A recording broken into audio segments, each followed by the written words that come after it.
Hi guys, today in this video I'm going to show you how you can recover deleted post on Instagram. So the first method you simply need to do is to open Instagram application and click on your profile picture in the right bottom. Then you need to click on three bars on the top right. From here you need to click on settings and privacy, and here you need to search for download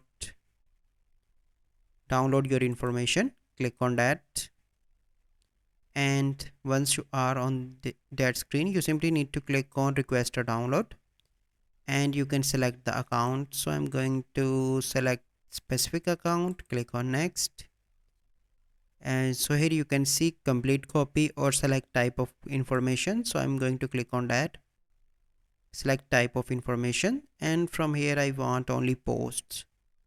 So let me find the post. So